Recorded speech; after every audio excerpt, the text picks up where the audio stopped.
Dando continuidade à nossa série de depoimentos de arquitetos paisagistas, hoje nós estamos recebendo a arquiteta Rosa Clias, formada por essa faculdade há aproximadamente 49 anos, com um trabalho reconhecido e expressivo na área da arquitetura paisagística, tanto projetos da área pública como da área privada, fundadora da ABAP e presidente em diversas gestões, e hoje ela vai falar um pouco para nós sobre a sua formação, sobre as suas experiências profissionais, como ela está vendo o desenvolvimento da arquitetura paisagística aqui e fora.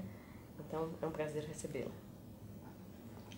Para mim é uma grande honra, uma alegria muito grande estar aqui. Se bem que essa não é a minha casa é a Maranhão, né? Mas de qualquer forma estou muito contente de estar aqui na FAO.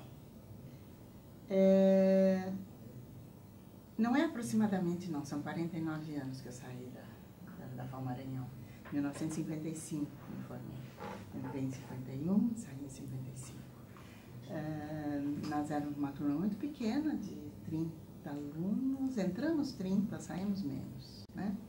Minha turma teve realmente muita gente, foi uma turma muito boa. Aliás, todas as turmas eram cheias de gente com muito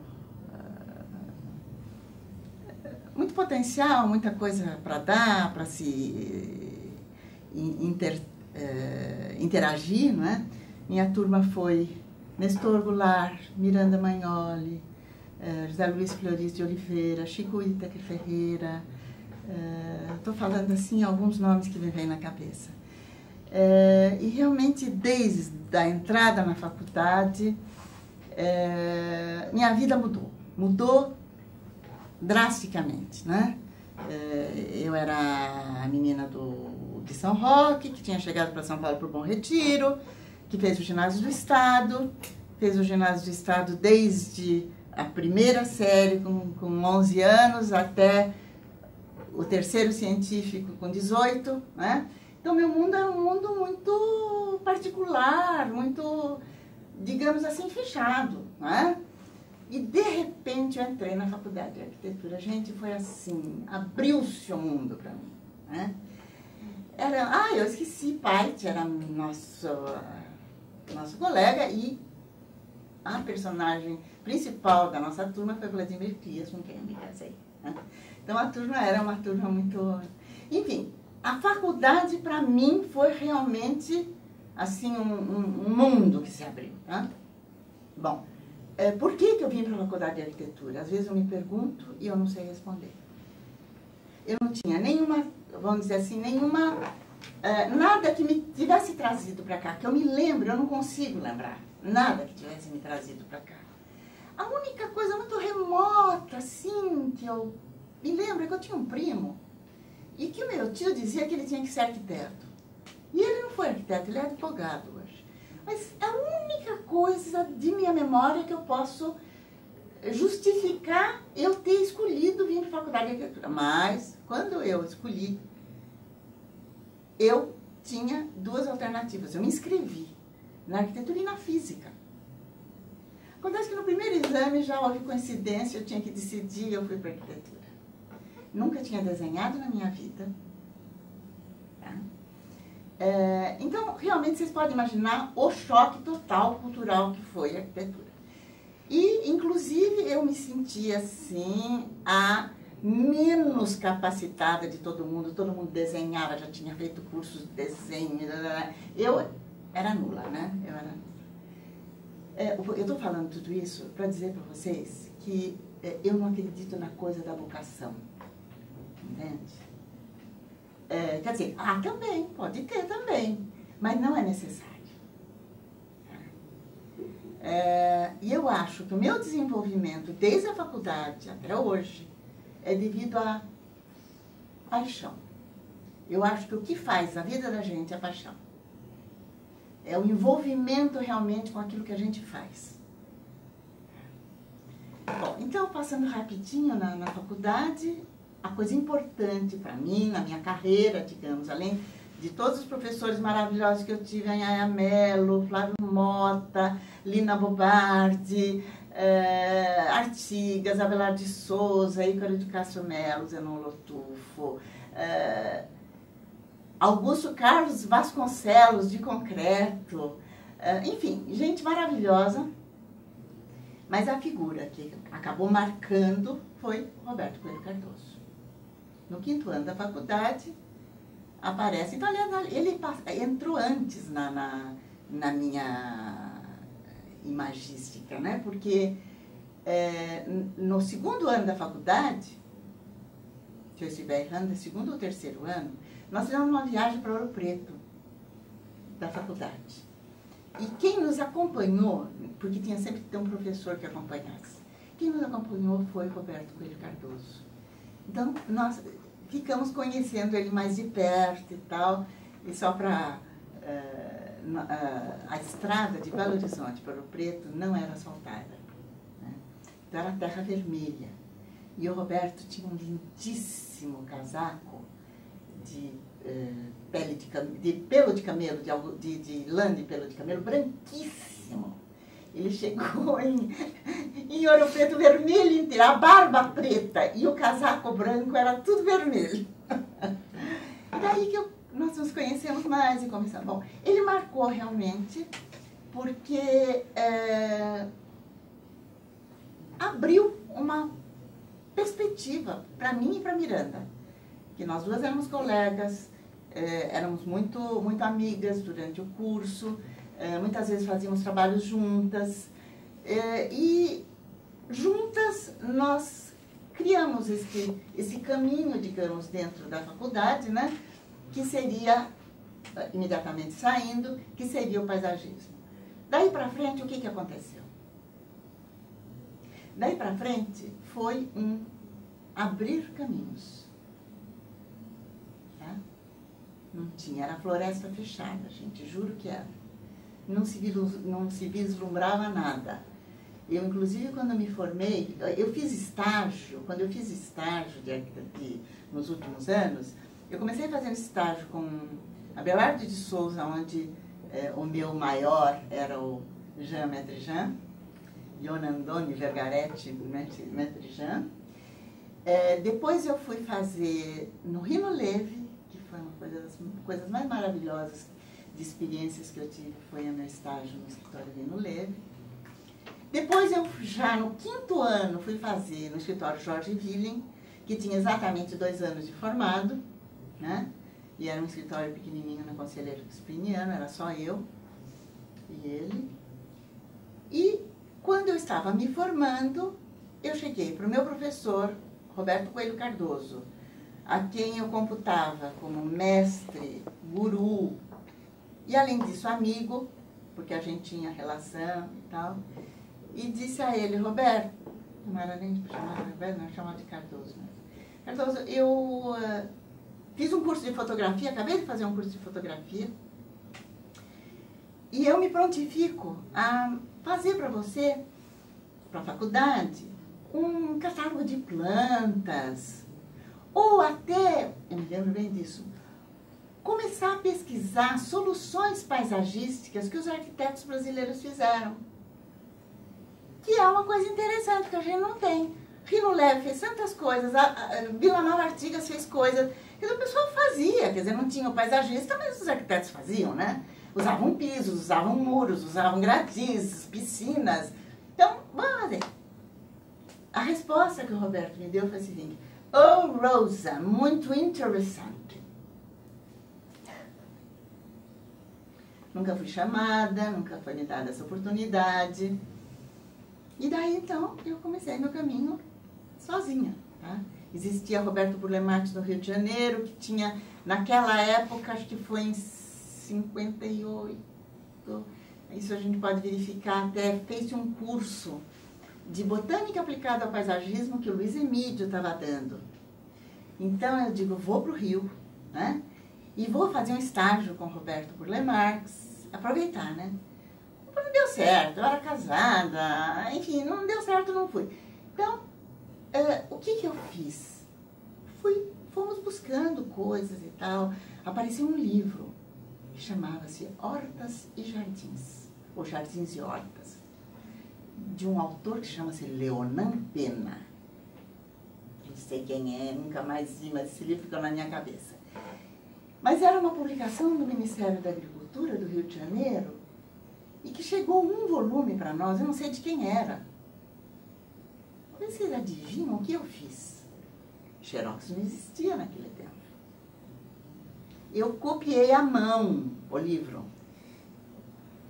Isso eu achei quando eu fechei o escritório na Brigadeiro Luiz Antônio e que eu mandei o arquivo aqui para a FAO.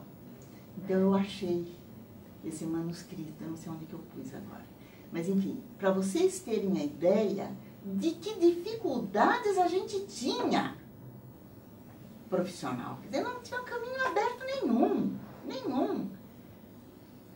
Bom, mas a gente foi inventando o trabalho, quer dizer, os primeiros anos eu fazia arquitetura, eu fazia decoração, fazia uma coisa que era um produto na época, não sei bem se nós criamos ou se existia mesmo, que era fazer decoração de apartamento em projeto. Então, a gente tinha a chance de mexer na arquitetura, desde que mantivesse as colunas as colunas estruturais e as colunas hidráulicas e etc. Você podia mexer em tudo. Então, foi a moda, porque eram apartamentos a preço de custo. Então, se comprava o espaço e se pagava aquilo que fosse sendo executado. A empreiteira, a construtora computava as coisas de... Então eu fiz muito desses trabalhos e gostava do que eu fazia, fiz muito bem, tive muito sucesso como arquiteta decoradora, mas a minha meta era fazer paisagismo. Então quando eu conseguia, eu inventava, me chamava para fazer uma decoração, eu inventava um terracinho, enfim, eu ia inventando coisas. Até que um dia, eu já tinha meu filho, com 2 anos, eu acho que de idade, assim, e eu peguei um trabalho que, na verdade, me chamaram para fazer decoração de uma sala, de uma casa, que estava sendo reformada. Daí eu fui para o terraço, né? E daí eu propus fazer o terraço. E daí a casa tinha um jardim no fundo enorme. Daí eu propus o jardim. Bom, enfim... Um dia, um rapaz que era jornalista do estado de São Paulo, eu estou dizendo que vai demorar mais de 2 horas. Tudo bem. Mas eu acho que essas coisas são importantes, tá? Eu acho que... Falar dos projetos, vocês vão poder olhar os livros, tá? Não é essa história. Não é depoimento. Então, eu tinha esse rapaz que era jornalista do estado de São Paulo, e que ele era músico, na verdade. Ele era aluno do meu sogro, que era professor de piano, o Zé Luiz. E ele gostava mesmo, era de música, mas ele tinha que fazer jornalismo e fazia suplemento feminino. Era um horror. Então, um dia ele chegou para mim e disse, Rosa, vamos fazer uma matéria mais interessante. Você quer fazer uma matéria? Você, mulher, com filho, fazendo jardim e tal. Eu falei, ótimo, vamos. E saiu em 50, meus filhos nasceram em 58, deve ser 60, por aí. Saiu então no estado de São Paulo, no suplemento feminino, um artigo, uma linda fotografia, a arquiteta Rosa Clias com seu filho de 2 anos, assim, né, no jardim que se fez e tal. O que eu quero dizer para vocês é que desse dia em diante, Roberto Coelho Cardoso nunca mais me cumprimentou. Foi um choque muito grande para mim. Muito grande. Ele não admitia que fosse criar concorrência. Entende? O negócio, para mim, foi uma das coisas assim que me marcou demais, entende? Demais. Porque ele, para mim, era o meu guru. Era o mestre. E essa negação, como é que eu diria, enfim, essa negação mesmo, né? Foi uma coisa muito chocante. Mas eu continuei, né? Eu continuei, fui criando meu campo de trabalho, fui sócia da Miranda durante um bom tempo, depois nós nos separamos. Daí, quando foi em 67, que eu fui fazer o Parque Dom Pedro, o Parque do Morumbi, que eu fui contratada pela prefeitura para fazer o Parque do Morumbi. E eu vou contar para vocês como é que eu fui contratada para fazer o Parque do Morumbi, tá? Eu tinha feito o plano, eu tinha trabalhado nos aspectos paisagísticos do plano de Curitiba que o Jorge Willen fez. Foi o primeiro plano urbanístico nos padrões dos anos 60, Serfal, Serviço Federal de Habitação e Urbanismo, né? E o Jorge fez esse plano de Curitiba e eu trabalhei com ele nos aspectos de paisagismo. Por que eu trabalhei nesse projeto? Simplesmente porque quem contratou o Jorge foi a firma Serete, que era do meu amigo Isaac Milder. E o Isaac chegou para mim, na minha casa, e disse: Rosa, fui chamado para fazer o plano de Curitiba. E daí eu recomendei o Jorge, daí eu fui junto com o Jorge. E daí o Jorge pegou um monte de planos, né, do Serfal e tal. Tarará. Bom, mas daí eu fiz esse trabalho de paisagismo. Eu nem sabia o que eu ia fazer, né? O que era para fazer um plano urbanístico, um paisagista, o que fazia. Então, eu me lembro bem que no avião, eu bolei uma ficha para levantamento das áreas existentes, pelo menos para tomar um pé qualquer. E aí, nesse trabalho, eu, inclusive, comecei a trabalhar na ideia da quantificação de áreas verdes, quanto precisa por habitante, quantos, aonde, distribuição. Então, eu inventei uns dados, eu nunca tinha visto nada, nunca tinha... E quando o Faria Lima assumiu e o José Meixes era secretário de obras, né? O Jorge, conversando com ele, contou que eu tinha feito esse trabalho. Então, um dia, vocês vão saber uma historinha também. Houve um momento que em São Paulo você não conseguia telefone. Não dava, não tinha linhas telefônicas. Acabou, não tinha linhas telefônicas e tinha um serviço de recados. Eu nem me lembro como é que chamava.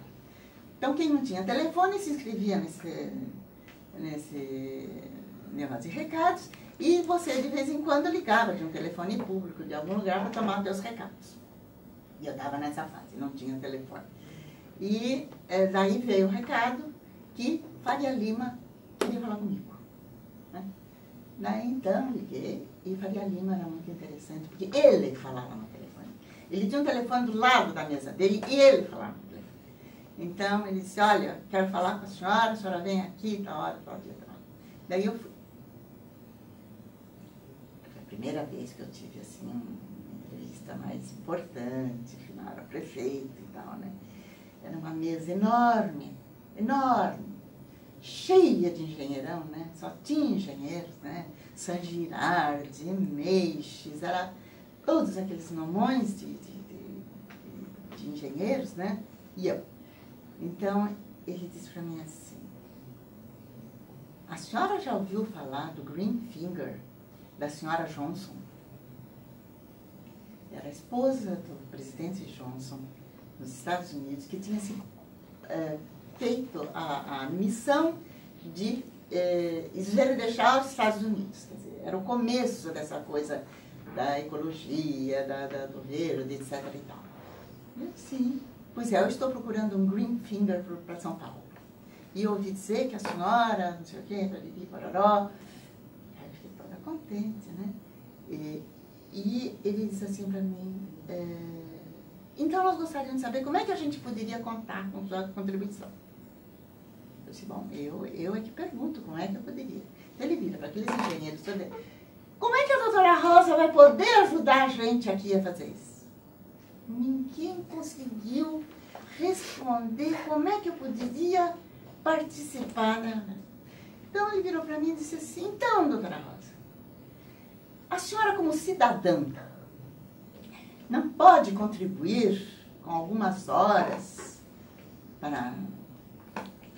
Então eu me lembro que eu disse para ele assim, olha, acabamos de sair de um seminário, que era um seminário que chamava de paisagem urbana, paulistana, qualquer coisa assim no IAB. Né? Porque estavam começando as obras, a prefeitura chamar arquiteto, entende? Estava começando. Então o IAB fez uma reunião, como é que nós vamos fazer? Então, compromisso de todo mundo que for chamado vamos dizer assim, prestigiar o corpo da prefeitura, para né? Eu disse, olha, realmente eu vou lhe dizer, como eu, tenho no mínimo mais 100 arquitetos que poderão ter a honra de participar de uma coisa dessas. Então, eu não me sinto capaz de aceitar o seu convite. Até logo fui embora. Quando cheguei em casa, meu marido quase quis me matar, né? Oh, o prefeito te oferece uma coisa e você... Não, eu não vi jeito né? Bom, aí acabou aquilo lá. Muito pouco tempo depois, eu já tinha telefone. E eu tinha um factotum, que era secretário, office boy, telefonista, chamava-se Sebastião. Ele ficava meio-dia no meu escritório e meio-dia no DLP. E era uma pessoa maravilhosa. Sebastião era uma figura incrível. Quando eu cheguei de algum lugar no escritório, ele me disse assim, Rosa, sabe quem te ligou? Prefeito. Eu falei, não diga. Tá. Então, ele me chamou novamente. E eu fui à prefeitura. Fui à prefeitura e daí ele disse assim para mim, muito bem, doutora Rosa, agora eu tenho um trabalho para a senhora fazer. A senhora vai fazer o Parque do Morumbi para mim, tá bom? Ótimo, né? Era muito bom, maravilha.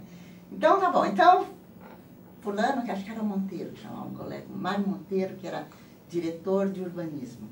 Então, o doutor Mário vai fazer um contrato com a senhora pelo departamento de urbanismo, tal coisa. Então, eu disse, só que, prefeito, tem uma coisa. A senhora não vai pôr condições, né? Eu falei, vou. Eu vou pôr condições, sim. O senhor sabe que o senhor não tem um departamento de parques e áreas verdes? Enfim, não tem um departamento de jardins e parques? E isso precisa, São Paulo precisa disso. Então, vamos aproveitar esse contrato para iniciar. E, bom, então, só encurtando, foi o contrato mais incrível que foi feito. Eu estou à procura desse contrato, eu ainda vou tentar ver se eu consigo no arquivo da prefeitura. Porque foi um contrato em que a Rosa Grena Clias, que não existia ainda empresa, era eu, pessoa física, ia receber tanto, de acordo com a entrega de anteprojeto, executivo, etc. e tal. Em contrapartida, além do projeto, ela tem que comprar 3 pranchetas, 3 luminárias, 3 régua-tês, 3 banquinhos, tá? E a prefeitura se comprometia a contratar um arquiteto para acompanhar o projeto. Esse arquiteto chamava-se, eu já vou me lembrar, tá? Carlos Welker, tá? Carlos Welker foi contratado para fazer o projeto do Parque do Morumbi, para quando eu tivesse terminado o projeto, ter alguém na prefeitura para implantar isso, né? Nesse projeto do Parque do Morumbi, quem trabalhou comigo foi Maria Madalena Ré, que era ainda, eu acho que no último ano da faculdade, ainda era estagiária, e que depois passou a trabalhar comigo por muito tempo e tal. Resultado, esse projeto, daí logo depois, então, como nós estávamos fazendo o projeto lá no departamento, que antigamente era serviços, departamento de cemitérios e jardins, qualquer coisa assim. E nós estávamos fazendo trabalho lá, então o diretor, conversando com ele, montamos um esquema de fazer o plano de áreas verdes, porque o que ele queria era projetos de parques, ele queria fazer parques. Daí eu digo nós por plural majestático, convenci-o que devíamos fazer o plano das áreas verdes. E aí fomos ao secretário que era o Garcês, que ele se chamava, achou a ideia ótima e fizemos uma proposta. E daí eu chamei a Miranda para trabalhar comigo nesse plano, mas só havia um compromisso, que o Faria Lima não podia saber que tinha plano. Ele só podia saber que tinha projetos. Porque ele dizia assim, chega de planejamento, eu quero fazejamento. Né? Então, nós fizemos na surdina o plano das áreas verdes. E, contratualmente, nós entregamos 55 projetos de praças. Isso em quase 2 anos que nós ficamos trabalhando na prefeitura. Mas foi aí que nasceu o Departamento de Parques e Áreas Verdes. Porque no caminho disso, a prefeitura então contratou os primeiros arquitetos que fizeram parte desse grupo. Paula Del Picchia, Lúcia Porto, Francisco Senini, enfim, uma série de arquitetos que muitos deles continuaram fazendo arquitetura paisagística, a Ayako Nishikawa, enfim. Então, tá aí um pedacinho de começo, estou falando dos anos 60, tá? Então, Parque do Morumbi e o planejamento de áreas verdes foi, vamos dizer, a coisa mais significativa dos anos 60.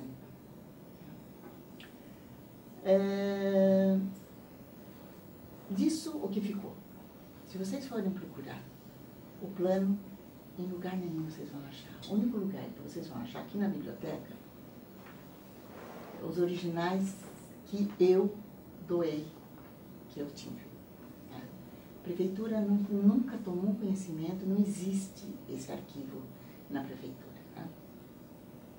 Bom, daí, passando para os anos 70, o que eu posso contar para vocês de muito importante na década de 70, para mim, pessoalmente, eu digo profissionalmente? Realmente foi o ano do Milagre Brasileiro. Né? BMH. A classe média foi ao paraíso. Né? Financiamento de apartamentos para classe média, mudança de legislação na cidade, né? E os edifícios de apartamento que eram feitos, eles tinham que deixar uma área livre no térreo que nunca tinha tido. Então, criou-se uma demanda de um tipo de serviço, né? E eu tive a oportunidade de fazer 55 projetos para uma empresa que chama-se INDI, H-I-N-D-I, que era de um arquiteto mais jovem do que eu, que chamava-se Anwar INDI, que tinha um tino comercial no bom sentido da palavra, que ele percebeu qual era o produto que ele tinha que criar. Ele tinha que criar um produto que fosse rápido, porque estava em plena inflação, né? Que agradasse a classe média e que fosse viável economicamente, né? Então, o que ele fez? A primeira coisa, ele criou um padrão, um tipo, projeto tipo. Ele só comprava terrenos onde aquele projeto coubesse. Claro que aquele projeto era um projeto que era mais ou menos, ele tinha pego os bairros que tinham entrado nessa legislação e viu os lotes, como é que eram. Se eu comprar 4, 5 lotes, vai dar mais ou menos isso. E daí, então, ele saiu procurando terreno para aquilo lá.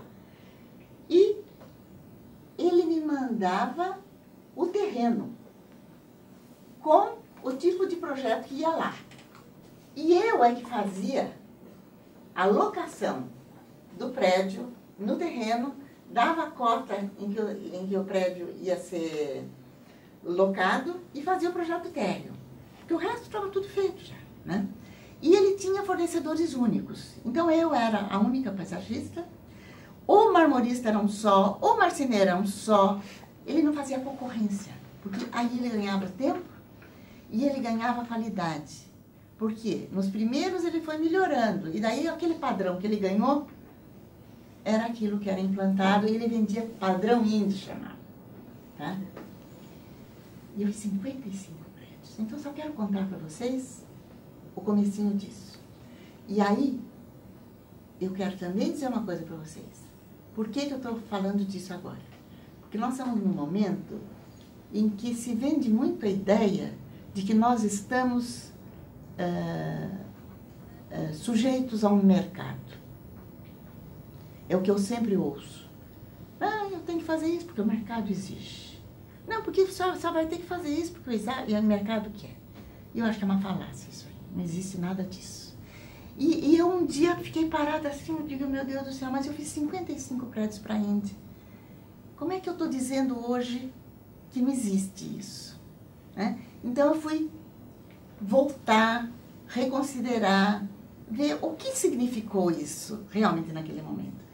Então, quando eu fui chamada para fazer o primeiro prédio da Índia, eu exultei, gente, porque a gente estava podendo aqui fazer aquele tal de roof garden que eu via nas revistas, que eu tinha visto nos Estados Unidos, no Kaiser Center, onde eles tinham plantado oliveiras na laje, entende? Então eu estava exultante, eu digo, uma maravilha, né? Acabou a jardineirinha em prédio de apartamento, nós vamos fazer jardins de laje, né? E foi embora, né? Fui fazendo jardim, blá, blá, blá. Um dia o Ana me chama e diz, Rosa, para com isso, não dá mais. Eu digo, como assim? O que eu tenho de reclamar? Porque a coisa era assim, rápida, né?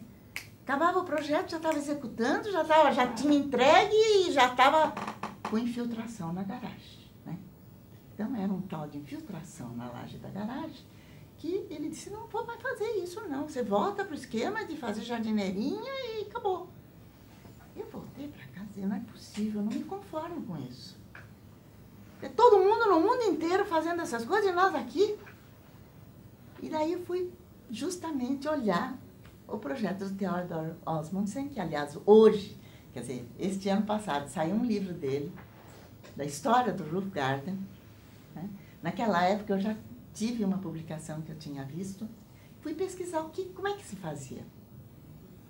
Eu cheguei para o Ana e disse, olha, daqui para frente nós vamos fazer assim. Você vai fazer a implementação, que eu sei que você faz muito bem a implementação, você faz essa implementação que você está fazendo, depois em cima nós vamos pôr uma camada de sinazita, era sinazita, porque era a única coisa que tinha, não se falava em argila expandida, era sinazita, né? Você põe uma camada de sinazita, em cima você vai pôr uma manta que acabou de sair no mercado, que a Ródia está produzindo, que chama-se pidim. Daí você vai pôr a terra para plantação e daí plantar. E daí não vai ter problema. Tá, vamos orçar isso aí. Daí o telefonou e disse, não, negativo, não dá não. Você, mas por quê? Porque isso está saindo 3 vezes o preço do jardim. Eu disse, não, Ana, aquilo que nós estávamos fazendo não era jardim. O preço do jardim é este. Se você quer fazer jardim, é assim que tem que fazer. Então, o que eu digo para vocês é que o mercado, ele é feito de oferta e de demanda. Não é só demanda. E a oferta tem que ser oferta de qualidade. E quem faz oferta é o profissional. Tá? Você tem que oferecer produto de qualidade e criar um mercado para ver a demanda. Então, eu não engulo isso de dizer que o mercado exige isto, o corretor de imóveis diz que o que vende é isto. Ele vende o que for de qualidade e o que tiver resposta. Bom, então, eu acho que marcou muito para mim os anos 70. De um lado foi isto. Mas que outros trabalhos eu tive nos anos 70? Anos 70 foi maravilhoso, viu? Teve a Avenida Paulista, de 73. Nós tivemos a oportunidade de fazer o primeiro projeto de desenho urbano, né? E foi uma festa, né? Aliás, eu estou fazendo agora o outro. Né? Estamos reformulando 30 anos depois. Mas, então fizemos a Avenida Paulista, mas também fizemos algumas coisas de planejamento regional, muito interessantes. Foi a década que nós fizemos a caracterização do Vale do Paraíba. Não sei se vocês têm conhecimento desse trabalho. Esse trabalho foi um trabalho interessantíssimo de planejamento regional, região do Vale do Paraíba, no estado de São Paulo. Foi um trabalho, vocês veem, fruto da ditadura. Alguma coisa pode até sair dessas coisas, né? O Paulo Egídio Martins sabia que ele ia ser governador, né? Então, quando chamaram Paulo Egídio e disseram que você vai ser o governador, ele foi se preparar para ser governador, né? E foi muito interessante. Eu conto essas coisas porque para vocês terem uma ideia de como é que o mercado se faz. Como é que o profissional pode criar uma trajetória ou ficar esperando que as coisas aconteçam, tá?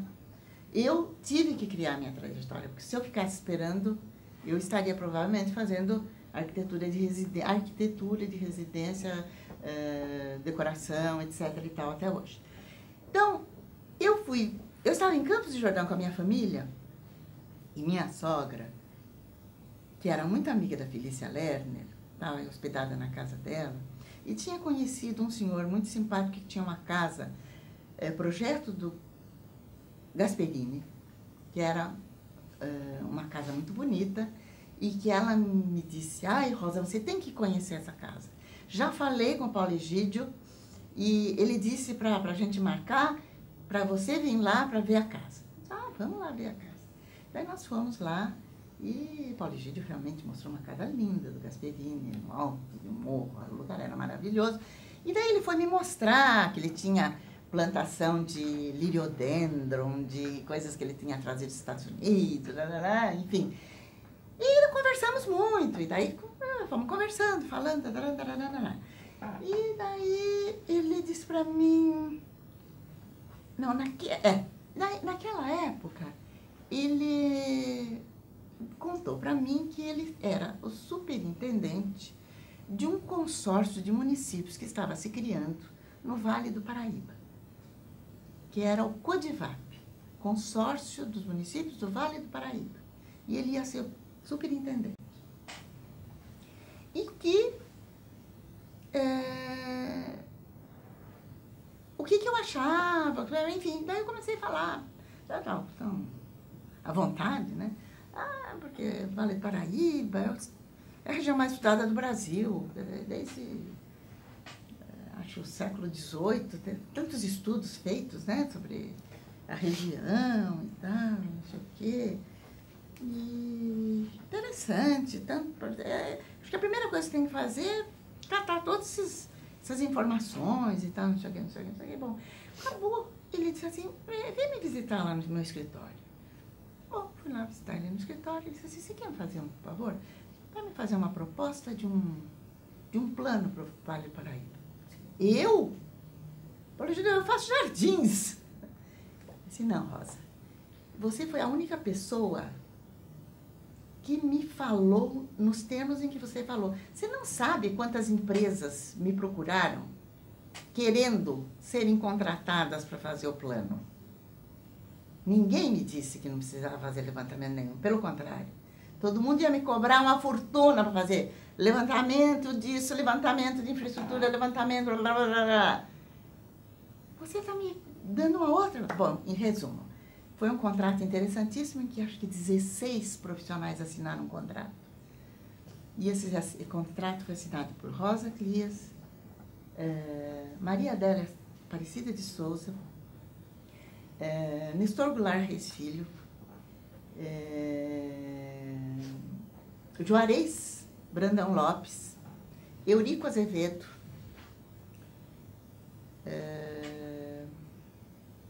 bom, enfim, foi desse grupo todo, a maioria depois fez parte do governo Paulo Egídio, quando ele assumiu né? Jorge Villain foi secretário de Planejamento, Maria Adélia foi coordenadora de Ação Regional, Eurico Azevedo foi secretário de Administração, enfim, a equipe toda entrou para lá. Obviamente eu não entrei. Mas esse trabalho foi interessantíssimo. Resultou num livro que chama-se Caracterização do Vale do Paraíba. Tá? Esse eu acho que deve ter na biblioteca. E é muito interessante. Eu tive a oportunidade de fazer isso. Depois desse trabalho, então se caracterizou bem que havia um interesse específico em certas áreas, né? E aí nós vamos fazer o trabalho, ainda antes do governo Paulo Egídio, vamos fazer o que chamou de AMPES. Não, desculpa, AMPES não. A AMPES era a Associação Nacional de Pesquisa Econômica e Social, que era quem nos contratava, era uma entidade que nos contratava. Mas nós vamos fazer o plano da área especial de Barra Bonita. Que era o quê? Era um estudo para criar um plano estratégico, que assim que se assumisse o governo, teria então o plano de Barra Bonita para ser implantado. Que era o quê?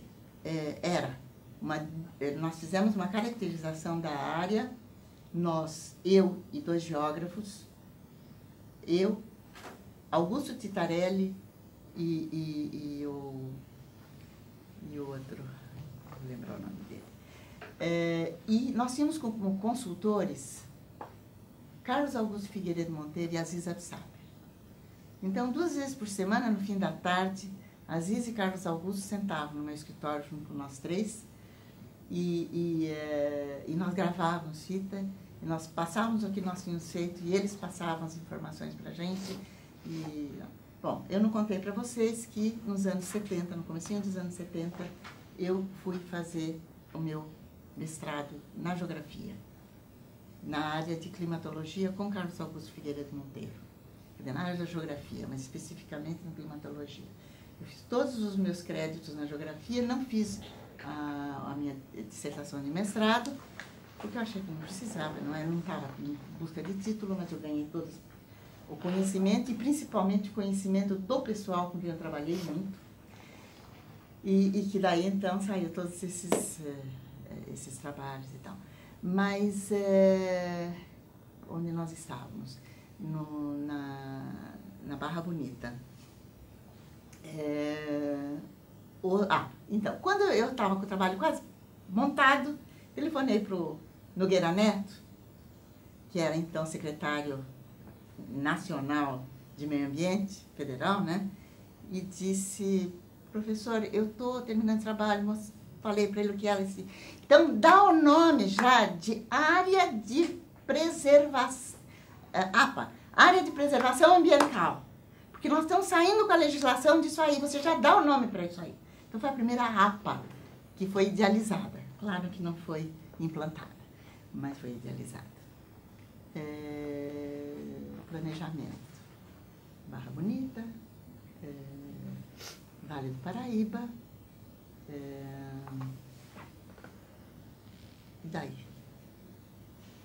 Daí, ainda na década de 70, planejamento das áreas verdes de Salvador.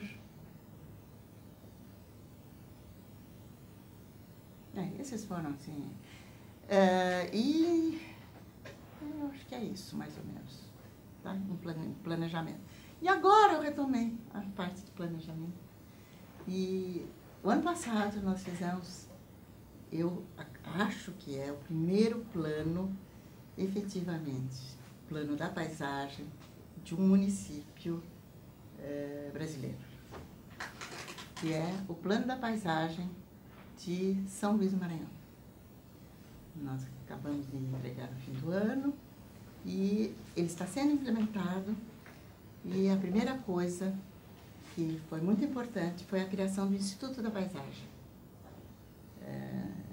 A prefeitura estava querendo criar um departamento de parques e áreas verdes. E eu sugeri que, em vez de criar o departamento de parques e áreas verdes, criasse o Instituto da Paisagem, e dentro do Instituto da Paisagem, então, teria o Departamento de Execução de Parques e Jardins. Eu acho que na área de planejamento eu ficaria aí. Então, você teve a experiência da CRAF.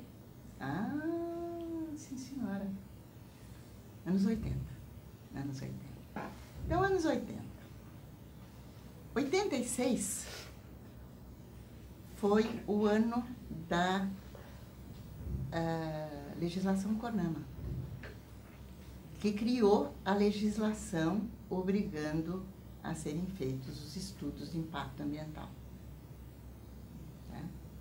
Obviamente, antes disso, já existia esse clima e tal. Tanto é que antes da obrigatoriedade, eu não me lembro que ano foi, se 84, 85, Jorge Billing foi contratado para fazer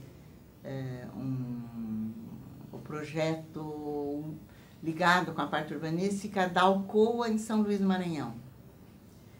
E a Alcoa vinha já dos Estados Unidos, onde essas coisas ambientais estavam acontecendo, e eles já previam que isso fosse necessário, e o Jorge, então, fez o estudo de impacto ambiental da Alcoa, e eu fiz a parte de planejamento paisagístico nesse estudo já, tá? Então, isso foi uma antecipação à legislação. Com a implantação da legislação, então, 4 colegas, eu, Clias, Ré, Abud e Fiaschi. Rosa Clias, Benedito Abud, Madalena Ré e Luciano Fiaschi. Fizemos uma empresa de planejamento ambiental que se chamava CRAF. Né? E que a gente achava que teria, assim, um potencial enorme, porque estava abrindo o campo, né? E realmente saímos com tudo, e nós mandávamos propostas, e na proposta, então, fizemos algumas propostas, chegamos a fazer alguns projetos, planos, mas as nossas propostas saíam da seguinte forma. Tinha um projeto de uma indústria, né? Esse projeto da indústria vinha para nós fazermos um estudo de impacto ambiental. Então, a gente, na proposta, dizia para o cliente que nós faríamos uma análise do projeto e um pré-diagnóstico da situação ambiental da área. Faríamos uma confrontação do projeto com a situação.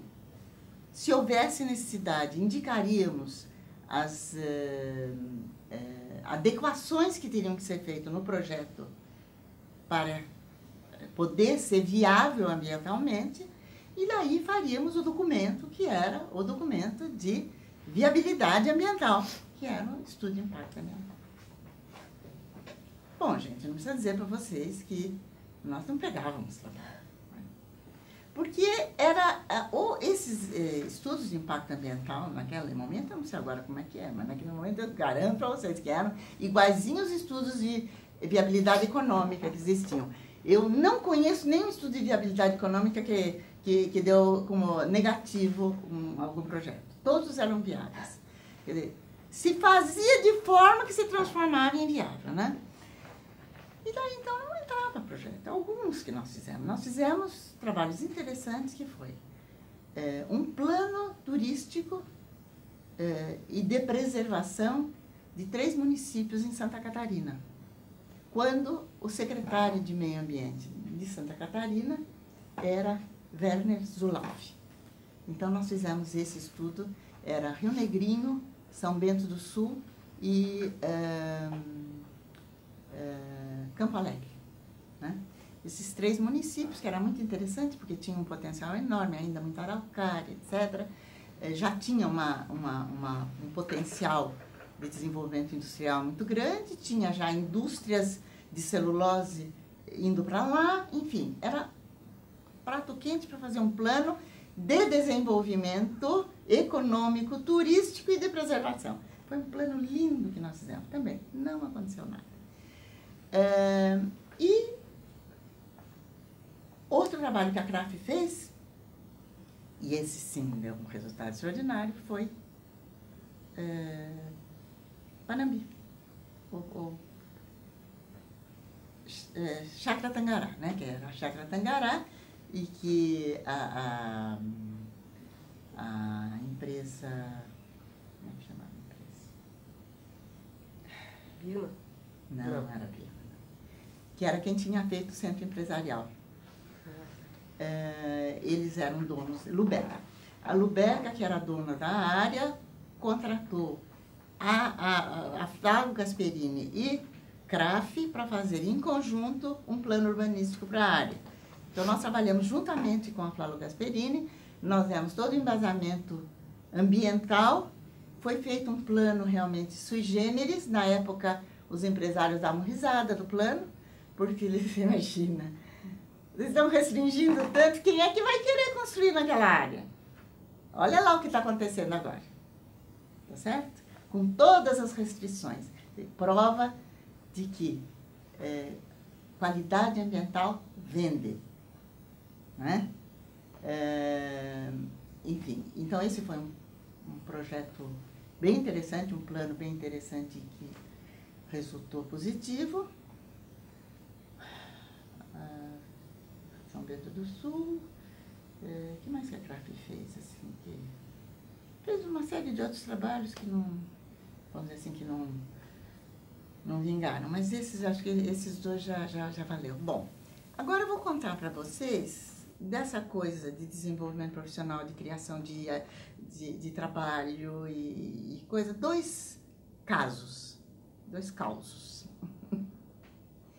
O primeiro era o seguinte, eu tinha acabado de fazer o Codivac, Vale do Paraíba, um assistente do Paulo Egídio, que era um engenheiro, que era muito ligado, que ele era assistente dele, e foi muito quem lidou com a gente, que nós não conhecíamos muito. Um dia ele mandou alguém falar comigo no meu escritório. Então chegou um engenheiro no escritório com um loteamento para eu orçar. O loteamento era em Pindamonhangaba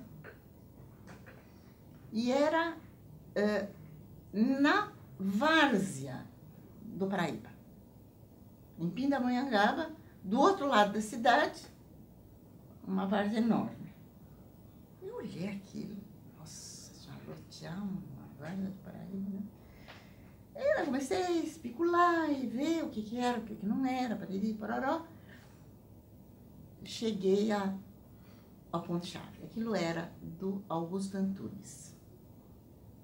Augusto Antunes era o empresário que diziam naquela época que era quem votava presidente no Brasil. Ele era quem tinha feito o projeto do Bratic lá no Amapá, Serra do Navio. Tá? Como é que chamava? A mineradora. Bom, depois ele fez o Jari, enfim, a figura era essa pessoa, Augusto Antunes. Falei, puxa vida, se eu disser para ele que eu não vou fazer a proposta, eu vou cair fora, não vou conhecer o Augusto Antunes, né? Então eu vou fazer uma proposta. Então, eu fiz uma proposta, uma página né? E mandei junto o livro do Codivac. Né? E eu não vinha, ninguém falava nada, eu telefonei pro tal do engenheiro e fulano, eu estou precisando daquele livro de volta. Eu ia lhe telefonar, porque o doutor Augusto Antunes me falou que a semana que vem ele está lá na fazenda em Pinda. A senhora pode ir lá? Eu digo, posso, né? Então, esse engenheiro veio me buscar, era um sábado, fomos lá para Pindamonhangaba, na fazenda do Augusto Antunes, que era uma fazenda lindíssima, em que ele tinha uma casa meio colonial e tal, mas ele tinha um pavilhão fora com jardim de Burle Marx. Era uma coisa linda, linda, linda, linda.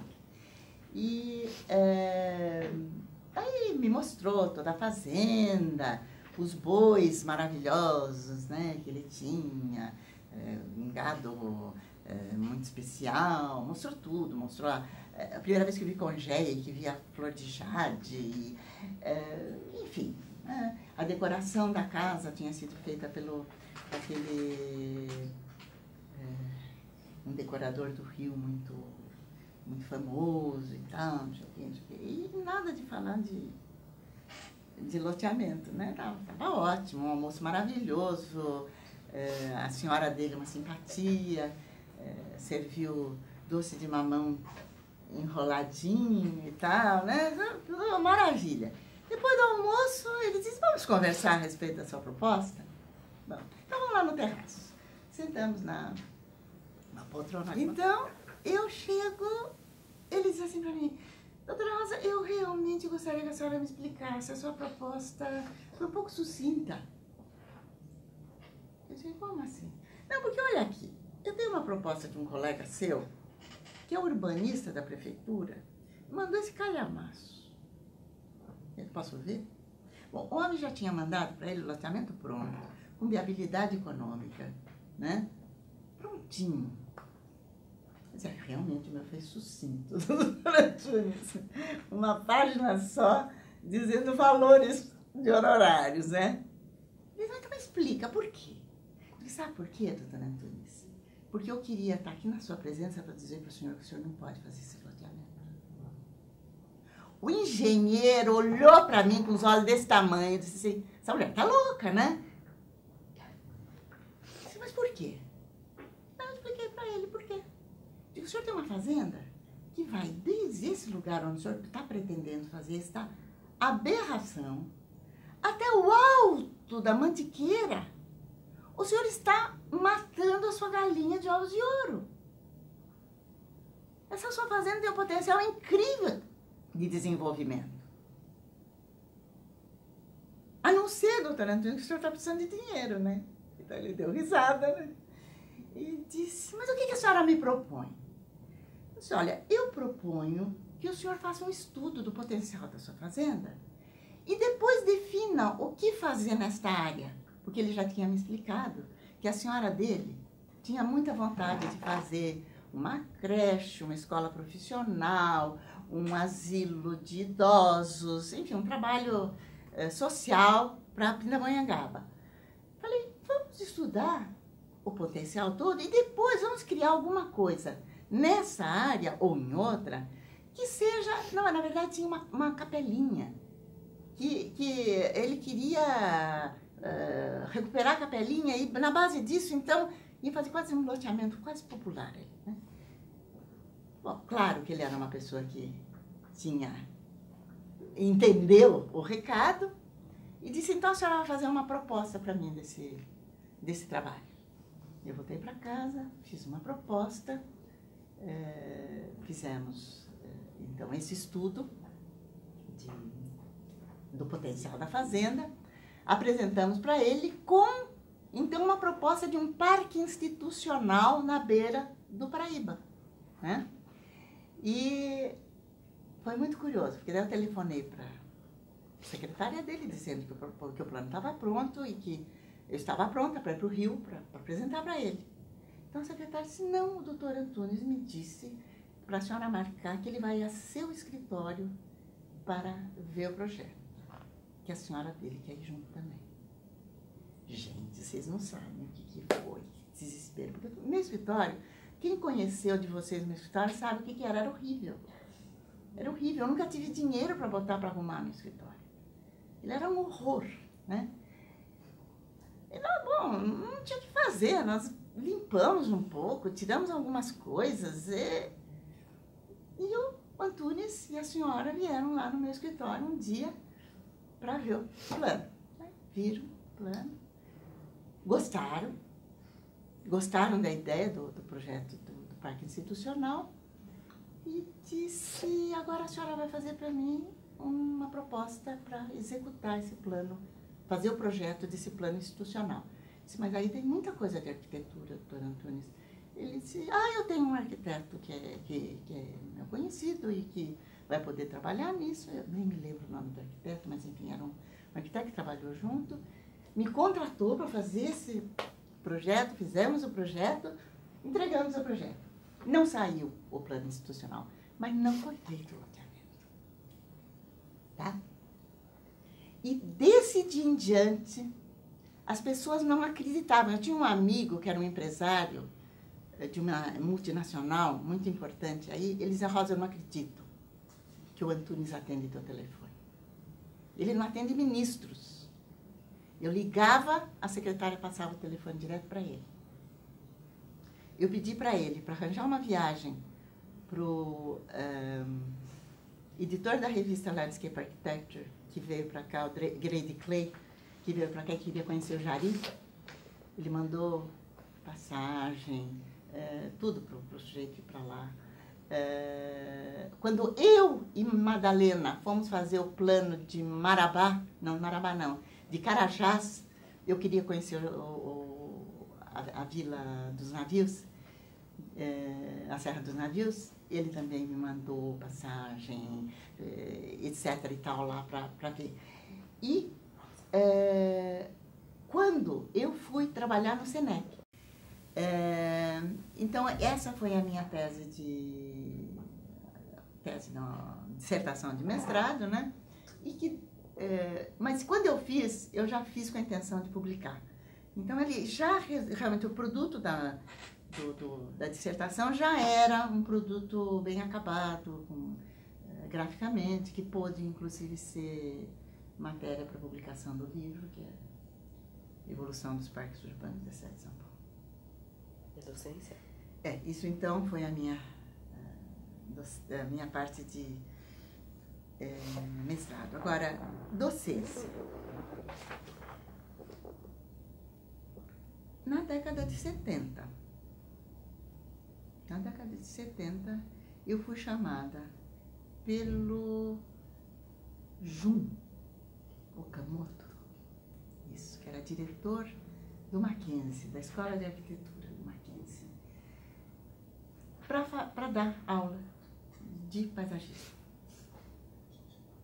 E não existia, quer dizer, quem tinha dado aula de paisagismo tinha sido o professor Baiana.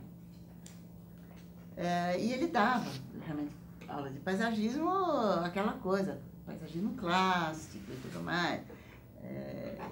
Mas depois houve um momento de interrupção, não se deu o paisagismo, e aí o Jun me chamou e me perguntou se eu queria dar. E daí eu fui dar aula de paisagismo no Mackenzie. Eu acho que eu dei 1 ano e meio, não cheguei nem a dar 2. O primeiro ano acho que assistente meu era o Marcelo Poder Martins. E depois, meu assistente foi o Jung Tal, que era um arquiteto paisagista formado nos Estados Unidos, e que veio para São Paulo e veio trabalhar comigo no meu escritório. E era realmente muito interessante, uma pessoa muito bem formada, e com um desenho maravilhoso, e muito nessa área de planejamento paisagístico. Ele tinha muita vivência disso aí e tal. E eu convidei ele para ser meu assistente.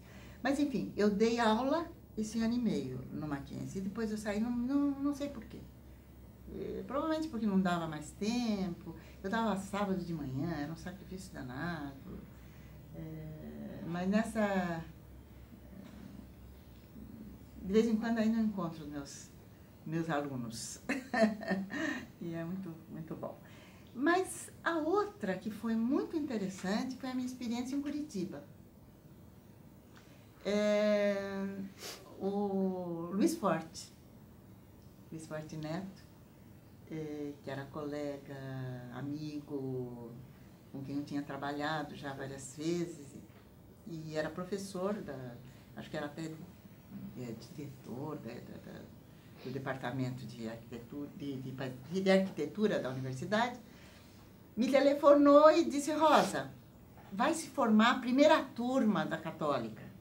Não pode sair sem paisagismo. Então, vem dar aula aqui. imagina, dar aula em Curitiba, né? Então, nós arranjamos um esquema em que eu ia de 15 em 15 dias. E semanalmente ia, eu não me lembro agora, se a Marcelo e o Jamil iam para Curitiba e lá tinha mais outros assistentes, eu não me lembro bem o esquema, mas enfim, era um esquema em que eu comecei, mas tinha base para depois continuar e tal. E eu fiquei, na verdade, acho que 2 anos lá, e depois já tinha o pessoal para dar aula, e eu estaria saindo quando inventamos de fazer o curso de aperfeiçoamento de 360 horas para paisagismo para arquitetos. E então eu e Chacel fizemos o curso lá e foi muito interessante. Acho que tinha quase 30 alunos, todos arquitetos, e o curso foi muito interessante, porque como nós fazíamos? Nós fomos lá e passamos, eu acho que 15 dias diretos, em que nós fizemos as aulas básicas. Então, levamos Carlos Augusto Figueiredo Monteiro, Aziz Absaber, Esther Stiller, Calduro, um monte de gente para dar aulas de coisas básicas que seriam, vamos dizer, coisas usadas em projetos. E nesse primeiro módulo, inclusive, os alunos vinham já com um projeto que eles iam desenvolver durante o período. E vinham com esse projeto, nós orientávamos para dizer quais seriam as informações que eles teriam que trazer para poder desenvolver o projeto. Daí eu e Chacel íamos de 15 em 15 dias, víamos o desenvolvimento do projeto, dividimos a turma em 2 e nós dávamos atendimento separado para as turmas, orientávamos o desenvolvimento. Bom, enfim, chegamos em junho, os projetos prontos, fizemos a apresentação final, chamamos Jaime Lerner para ver alguns projetos que eram projetos da cidade, chamamos o secretário de transporte para ver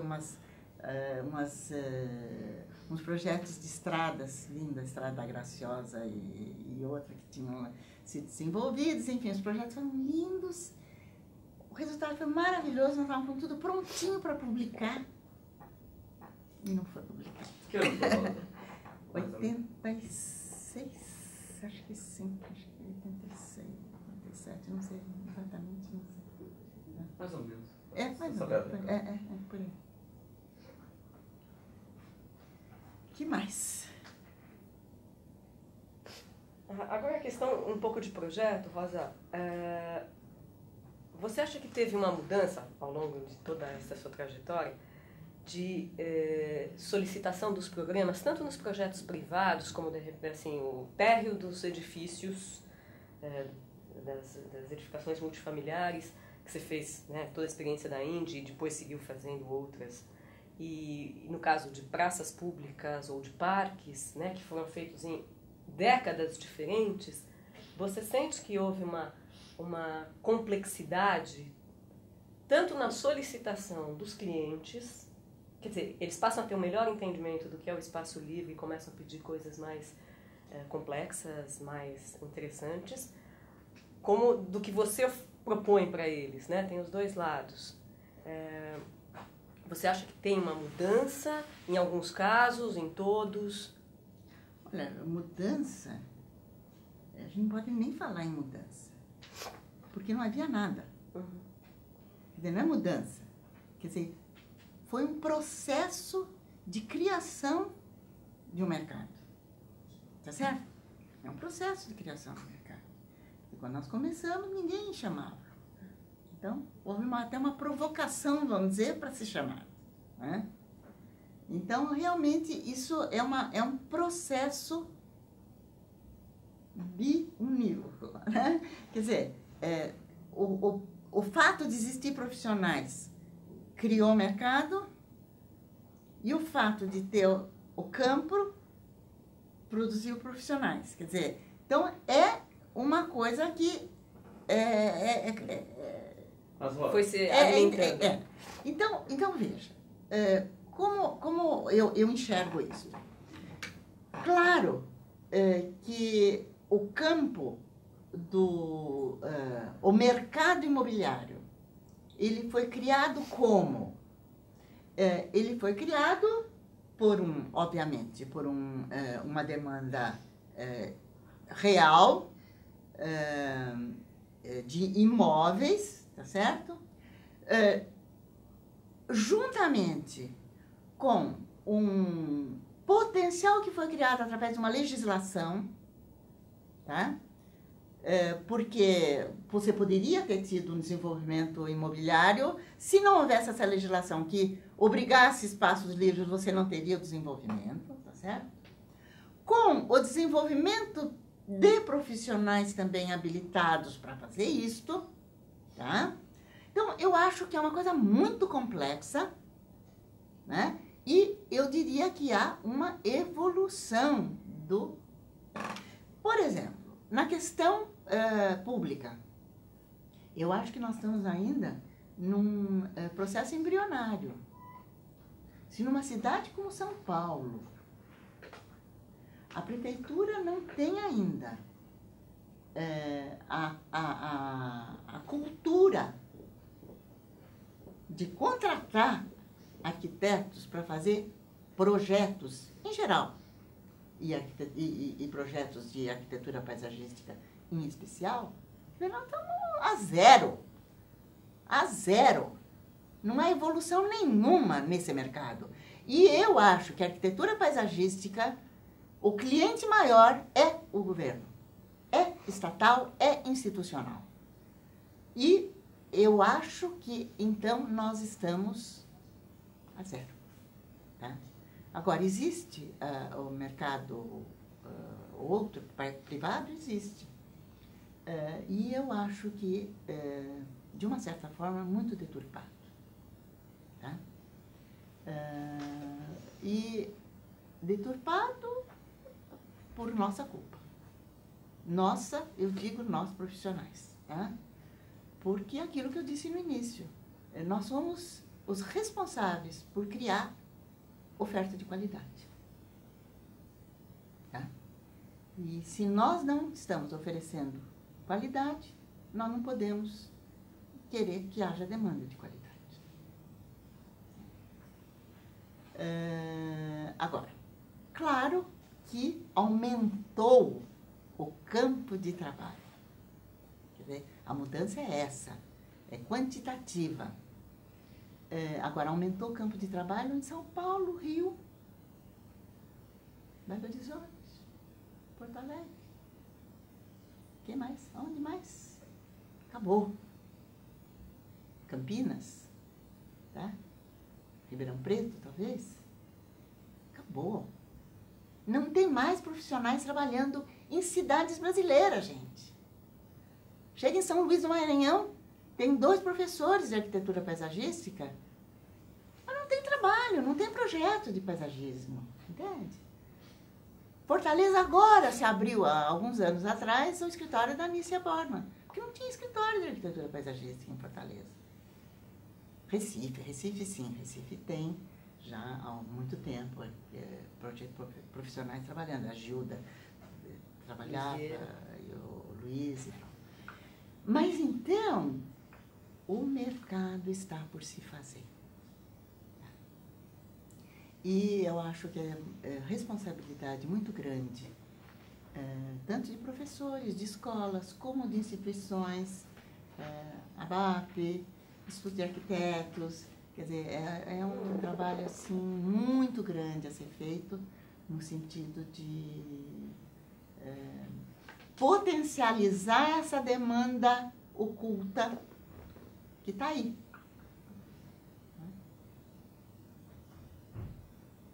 E quanto à linguagem do seu trabalho ao longo desse período, você sente uma transformação, uma mudança, ou tem alguma ruptura que você percebe que aconteceu, ou não? Foi um processo também que se deu com alguma tranquilidade? E aí, já junto com outra questão, como é que você vai relacionar... O projeto de paisagismo ele tem um vínculo muito forte com o projeto arquitetônico ou com o entorno urbano, né? Então, ou ambos simultaneamente, vai depender um pouco do tipo de projeto. A arquitetura se transformou, não sei muito no que, né? Mas a gente percebe que, sei lá, o apogeu do modernismo, nós não estamos mais, e está a busca de alguma linguagem, esse dito pós-modernidade. E o nosso trabalho, o trabalho de paisagismo, ele é um projeto que ele tem uma relação muito forte com o projeto arquitetônico, né? Ele é um projeto que se dá junto, né? Você até conta algumas situações que você implanta o edifício no terreno, né? Então, assim, é muito íntima a relação. Às vezes não é, mas de um modo geral se quer que seja. Então, assim, você vê que no seu trabalho e no paisagismo de modo geral, essa crise sempre se tem, né? Mas de linguagem da arquitetura se dá no paisagismo. No seu trabalho, você percebe que em algum ponto teve alguma ruptura? Bom, essa tua pergunta me remete a um tema, tá? Que é arquitetura paisagística, arquitetura, urbanismo, tá?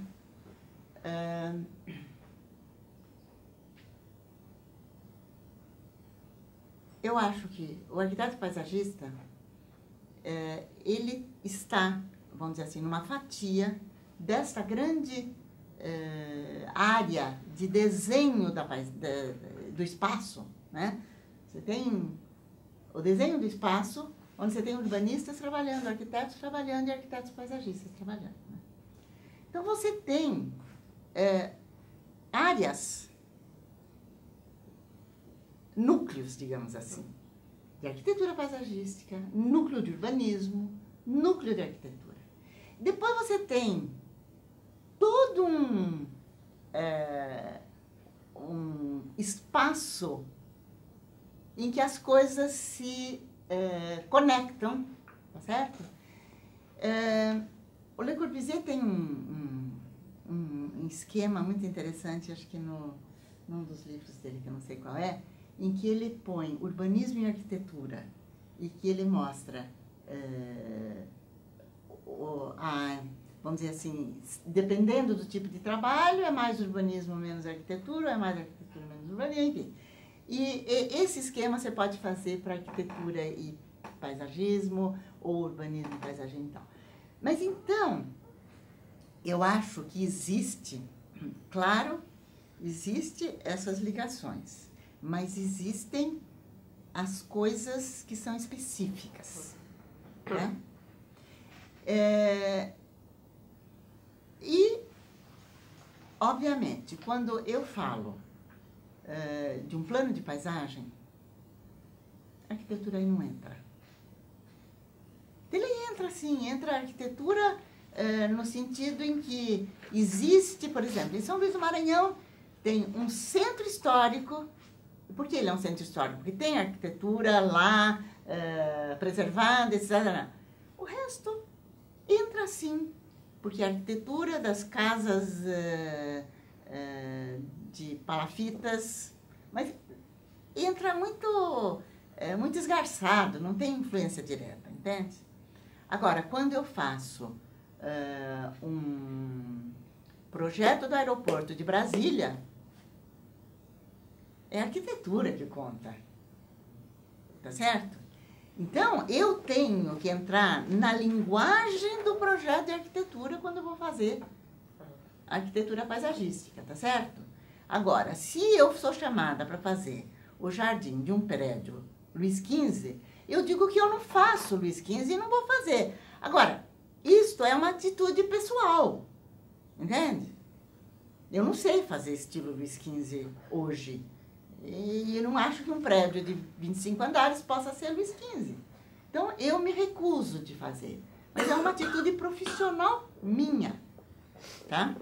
Mas se eu faço um projeto de uma residência, Rui Otaki, e eu tenho um exemplo do meu projeto, em que eu fiz, eu até diria malgré lui, mas enfim, em que eu advogo que eu consegui transmitir para as áreas externas a linguagem da arquitetura.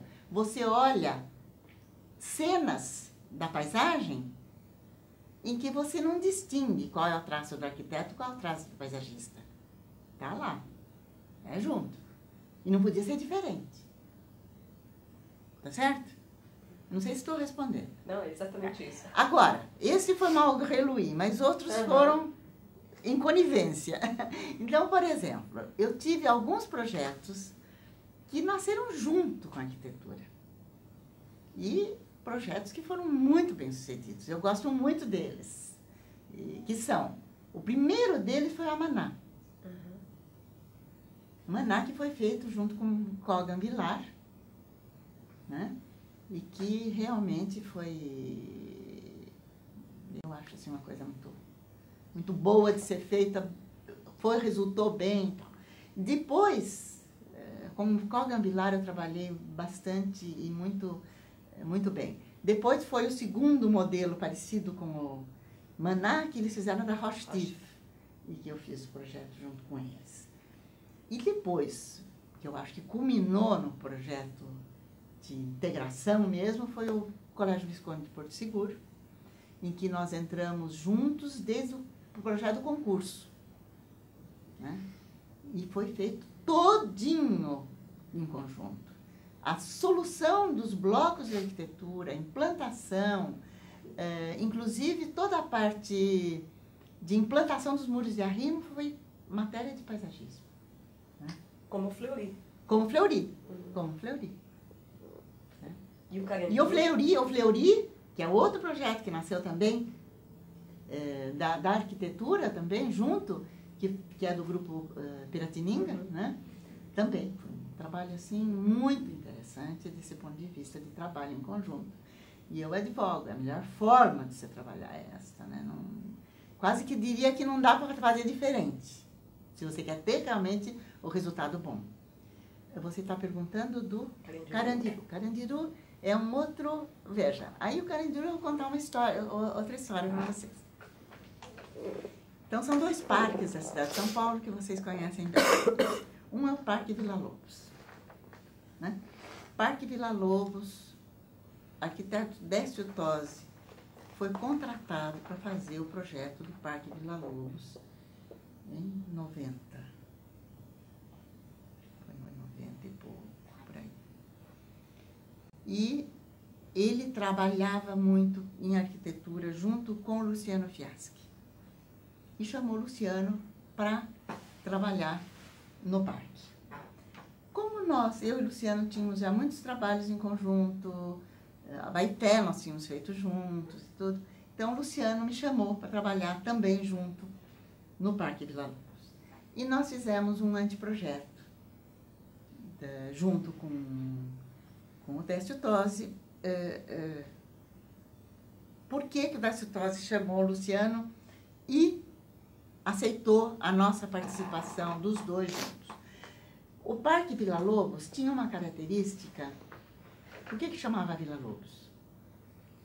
Porque tinha uma característica de um tema música. Ia ter um teatro dentro, um auditório. Ia ter uma escola de música. Enfim, tinha uma série de elementos arquitetônicos que iam dar característica para o parque como temática. E nós, então, fizemos o parque onde estavam inseridos esses elementos de arquitetura.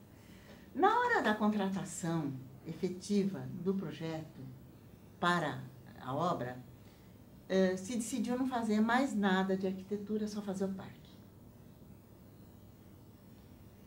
E eu não vou contar detalhes para vocês, mas eu e o Luciano saímos fora do processo. E o Décio Tosi, então, fez o projeto de arquitetura do parque, chamando o Rodolfo Geiser para trabalhar com ele. Tá? Então, essa é uma história, né? Agora eu vou contar outra história. Essa foi a história mal sucedida. Agora a história bem sucedida. Nós entramos no concurso do Carandiru junto com a Flávia Gasperi. Né? Um escritório que eu prezo muito e foi um trabalho muito interessante. Lá tinha muita coisa de arquitetura, porque no concurso, todo o complexo penitenciário ia ser desativado. Mesmo a penitenciária do Estado, né? O presídio feminino e o presídio Carandiru ia ser tudo desativado. Então, era uma área enorme e os prédios da penitenciária iam todos ser reciclados, tinha todo um projeto do Gasperini, do Flávio Gasperini, para isso aí. E nós fizemos o parque. Na hora de contratar, 5 anos depois, também disseram, olha, não vamos desativar a penitenciária, nem o presídio feminino. E na hora do contrato não tinha nem ainda a casa de detenção do Carandiru, ainda não estava para ser desativada. E daí ficou só o parque. E daí eu já vi esse filme uma vez. Mas felizmente, colegas muito colegas, muito éticos, né? O escritório da Flávio Gasperini coordenou o projeto do Carandiru, fez a parte de arquitetura, que obviamente tinha para ser feito, e agora, com a complementação da casa de detenção, então tem os 4 edifícios que eles estão fazendo. Então, a autoria do projeto de arquitetura paisagística do parque é nosso, e a arquitetura é do Gasperini. É um projeto que eu acho bastante interessante como programa para a cidade de São Paulo, está já tendo uma aceitação muito grande, e eu acredito que vai ser assim. O programa dele, como surgiu? Foi uma avaliação sua e você propôs? Ou foi dado alguma referência por parte do contratante? Bom, nasceu do concurso, né? O concurso já tinha... Não tinha. O concurso dizia uma ocupação urbanística da área, né? E então o Gasperini achou que realmente era um parque, e no parque, quer dizer, além da parte, vamos dizer assim, que tinha uma coisa de centros de exposições, tinha centro de formação profissional, tinha uma série de coisas e tinha um parque. Nesse parque, então, nós propusemos uma área de esportes, propusemos até uma escola de jardinagem, naquela época com viveiro, enfim, tinham propostas disso aí. Quando foi o contrato final agora, depois, o contrato mesmo, não, fora do concurso, daí, então, nós retomamos o programa do concurso, fizemos algumas alterações, apresentamos e foi então estabelecido, porque o contratante foi a Secretaria de Esportes e Juventude. E essa proposta de fazer o parque em fases foi inicial ou foi... Na contratação, então, se verificou que a gente poderia ter fases facilmente, porque... obviamente, olhando o projeto, já você verifica. São 3 compartimentos completamente diferentes, né? E a primeira fase foi o compartimento do do parque esportivo, onde não tinha nenhum compromisso, vamos dizer, nem arquitetônico, nem ambiental. Era uma área tábula rasa. E, por outro lado, tinha uma ligação muito grande com a cidade, que é a Zaquinar, que é ali. Então, fazia todo sentido que aquilo, se fosse toda a parte esportiva, a gente jogasse lá, porque no restante, para a gente fazer quadros esportivos, nós tínhamos que derrubar árvore, ia ser um desastre. Então, ali era o lugar do esportivo. E, assim sendo, dava para fazer primeiro ali, abre para a população, enquanto está se fazendo os outros. O segundo... dá para fazer antes de fazer o terceiro, porque o terceiro ainda tinha o problema da desativação do Carandiru, é uma coisa mais complexa, o programa, etc. O do meio é o Parque Naturalístico, que muito facilmente já está começando a implantação e este ano vai ser terminado. Quer dizer, então, essas fases foi uma coisa muito natural que aconteceu. Você acompanha a implantação dos projetos? Acompanhamos. Todos, né? Todos. Em geral, sim. E nesse nós estamos, no mínimo, tem uma vez por semana uma visita de meio-dia na obra. Além do que a gente tem de solicitação no escritório e estamos fazendo acompanhamento. Eu queria só perguntar mais uma coisa. 2 horas, né? Tem um tempinho ainda. Você trabalhou bastante com grandes projetos até em outras cidades. Você está o caso de São Luís, Belém e a capital do Amapá, Macapá. Né? Como é lidar com essa instituição que é o governo do estado, com a prefeitura, e quanto a interferência política às vezes interfere no projeto? Então, cada caso é um caso, né? Mas então vamos contar. Belém. Belém é o mais feliz de todos os casos. Por quê? Uma vez eu estava em Barcelona e estava com o diretor do Departamento de Paisagem Urbana. E eu falei, me conta uma coisa, como é que vocês conseguiram implantar isso nessa cidade? Ele disse, não conta para ninguém, mas aqui é a ditadura dos arquitetos. Então, Belém é isto. Tem uma pessoa que eu brinco e chamo ele de imperador do Grão-Pará, que chama-se Paulo Chaves, que é o secretário de Cultura. E se não existisse Paulo Chaves, não existiria os projetos de Rosa Grana Crias lá, tá? Isso é básico. Agora, independente disso, né, eu acho que tem também a minha contribuição, digamos. Eu poderia ter ido lá, ter feito o primeiro trabalho muito, vamos dizer assim, muito sucintamente, entrega por correio, aquelas coisas, mas houve realmente um envolvimento muito grande. Né? E eu fico muito contente porque acabou a minha contribuição em Belém, né?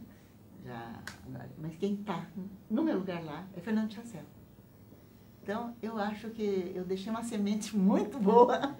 E, além disso, está começando a aparecer projetos de paisagismo na cidade, coisa que não existia. Entende? Então, esse é um caso. Tá? Então, o que é? É alguém no poder com visão e qualidade. Então, isso é importante. O outro caso, Macapá. Aí, como é que apareceu o projeto de Macapá? Nasceu de Belém. Porque em Belém, nós temos todo aquele envolvimento com IFAM. O pessoal de IFAM nos conheceu. Eu cheguei até a fazer projeto para a sede do IFAM em Belém. E quando chegou em Macapá, tinha o projeto do Forte. E já tinha um projeto de paisagismo lá. E o IFAM disse, não, esse projeto de paisagismo não. Vocês têm que contratar um escritório que tenha capacidade para fazer isso, e nos recomendaram. Então, nós fomos para lá, e daí nós fomos contratados pelo Estado do Amapá. Não é tão feliz quanto o de Belém, entende? É uma luta terrível, porque no primeiro momento, que era o Capiberibe, que era o governador, o negócio foi muito bom. Depois, quando o Capi saiu e veio o outro, daí conturbou um pouco, daí começa a questão, porque foi o Capi que fez, então fecha porque está tudo mal feito, e depois não reabre mais, bom, enfim, problemas políticos muito grandes, muito grandes. Isso existe, claro. Cada caso é um caso. E São Luís é outro caso feliz diferente, né? Aí já não tem o imperador do Grão-Pará, mas tem uma pessoa que teve a sensibilidade e percebeu o que poderia ser. Mas aí o processo, aquela coisa, processo. Eu estou como presidente da BAP, tá? Recebo um e-mail. De uma arquiteta de São Luís do Maranhão, dizendo que a Prefeitura de São Luís está querendo fazer trabalhos de paisagismo e gostaria de saber se tem profissionais na região. Então, eu respondo como? Eu respondo que sim, tem profissionais na região, basta clicar no nosso site, no mapa, na região norte e nordeste, tem 2, né? mas clicou e apareceu Nícia Bormann e Luiz Vieira, tá? Mas, independente disso, que nós estávamos fazendo uma conferência regional em Belém, aonde, se eles fossem, eles poderiam ver uma coisa muito mais ampla que está acontecendo nas Américas todas e tal e coisa. E esta senhora, que era quem estava designada a tornar São Luís Bela, como Barcelona, e que achava que era botando florzinha nos canteiros que ela ia conseguir isto, foi para Belém. E aí coincidiu que ela tem poder, né? A doutora Tati Palacios, a esposa do prefeito, e ela percebeu, né? Quando ela viu Marta Fajardo mostrando Bogotá, né? Viu todas aquelas coisas, não é florzinha que eu tenho que pôr, né? E ela já tinha feito contato com a Nícia Bormann, e a Nícia já estava dando consultoria para ela lá, e daí ela me chamou, e daí nasceu o plano da paisagem, que eu fiz junto com a Nícia Bormann, e agora o Instituto da Paisagem nasceu, e eu agora estou dando consultoria para o Instituto da Paisagem para a implementação do plano. O Instituto da Paisagem foi uma sugestão do plano? A formação da criação? Não, foi sugestão pessoal minha. Tá. E o plano, quando saiu, já saiu com o nome do Instituto da Paisagem, quer dizer, já é do Instituto da Paisagem. Esse instituto está vinculado a alguma secretaria ou ele está diretamente ligado ao prefeito. E ela realmente tem, uma das funções é coordenar as secretarias no aspecto de paisagem. E agora, por exemplo, o zoneamento, a lei de zoneamento está sendo modificada à luz do plano. Tem mais 5 minutos. Quer fazer um fecho? Eu ainda ia perguntar da BAP e da IFLA. Tá mas bom, se você quiser fazer um fecho, você decide. Tá bom. 5 minutos. 5 minutos. Olha, eu acho que o fecho é a BAP e IFLA. Eu acho que a profissão de arquiteto paisagista é um destino inconteste do campo profissional no Brasil. E eu, desde muito tempo, né, desde 76, estou lutando para que isso aconteça através da ABAP, e a ABAP nasceu já afiliada ao IFLA, Federação Internacional de Arquitetos Paisagistas, e já dentro da ABAP e dentro do IFLA, eu realmente também pleiteio muito a questão da formação profissional e na formação profissional eu sempre achei que tinha que formar professores para poder formar profissionais e batalhei bastante por isso. O ENEPEA nasceu de uma atividade que eu inventei, que foi a primeira reunião de professores de paisagismo aqui na FAO, em 93, né?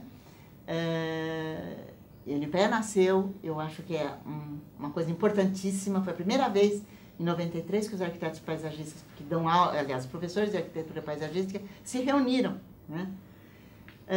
E agora, esse programa de formação de professores aqui também, eu acho que isso é muito importante. E essas coisas só acontecem através de fortalecimento corporativo. Tem que haver, tem que haver. A BAP e IFLA são obrigações nossas de manter vivo e florescendo.